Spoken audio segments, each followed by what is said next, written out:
আমার বাসার সবচেয়ে বেস্ট রুম, গিজার থেকে শুরু করে সবচেয়ে বেস্ট রুম। না হলে আপনারা আছেন, আপনাদের জুতা আমার মুখ। বিদেশি পাখির ব্যবসার আড়ালে প্রতারণা, চুক্তিভঙ্গ আর সাজানো জিম্মি হওয়ার নাটক। সম্প্রতি এমনই সব অভিযোগ উঠেছে অবৈধভাবে বাংলাদেশে অবস্থানরত কঙ্গোর এক নাগরিকের বিরুদ্ধে।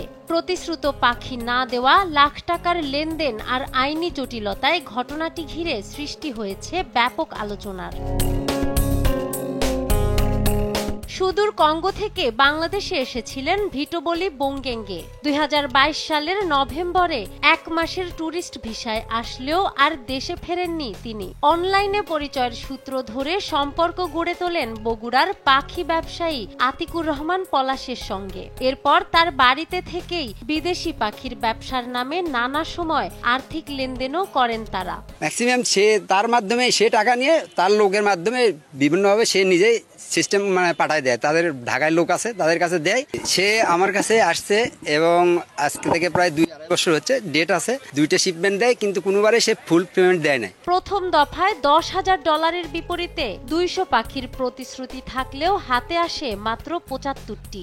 দ্বিতীয় ও তৃতীয় দফায়ও একই অবস্থা। প্রতিবারই অজুহাত ছিল পথে মারা গেছে পাখি। এভাবে প্রায় $17,000 পাওনা রয়ে গেছে বলে দাবি পলাশের। সে আমাকে টাকা দিবে না, মালও দিবে না। ও বলতে সমস্ত পাখি মারা গেছে। লাস্ট চালানের পাখি আমি তার কাছ থেকে পাই নাই। ম্যাক্সিমাম তার মাধ্যমে সে টাকা নিয়ে তার লোকের মাধ্যমে বিভিন্নভাবে সে নিজেই সিস্টেম পাঠায় দেয়। তাদের ঢাকায় লোক আছে, তাদের কাছে দেয়। আমি লাস্ট দিয়েছিলাম তাকে সম্ভবত আপনার $17,000। অন্যদিকে ভিসা আর পাসপোর্টের মেয়াদ শেষ হয়ে গেলে দেশে ফেরার উপায় না দেখে সামাজিক যোগাযোগ মাধ্যমে নিজেকে জিম্মি দাবি করেন ভিটো। থানায় লিখিত অভিযোগও দেন তিনি। আমার ভিসা ও পাসপোর্টের মেয়াদ শেষ হওয়ায় এখানে আটকে আছি। পাখি সরবরাহে সমস্যা তৈরি হওয়ায় কিছুটা বিঘ্নের দায় স্বীকার করছি। তবে প্রথমে পলাশের প্রতি আমার আস্থা ছিল, কিন্তু পরে তার আচরণ এবং লেনদেন নিয়ে আমার অসন্তোষ জন্মেছে। এখন আমি আমার দেশে স্ত্রী ও 3 সন্তানের কাছে ফিরে যেতে চাই।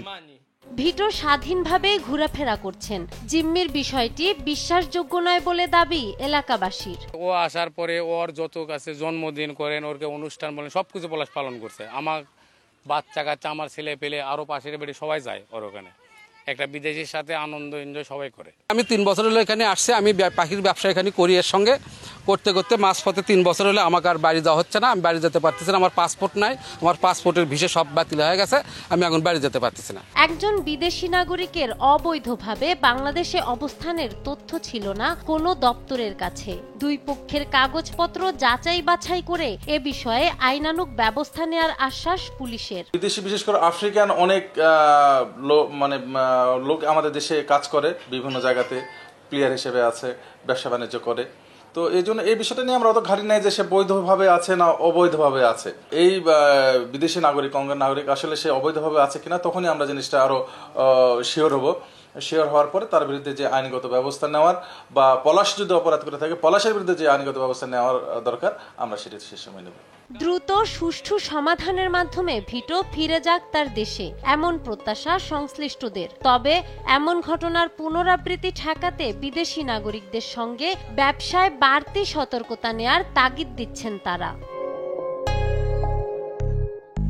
নাহার বৃষ্টি, নিউজ ডেস্ক, দেশ টিভি।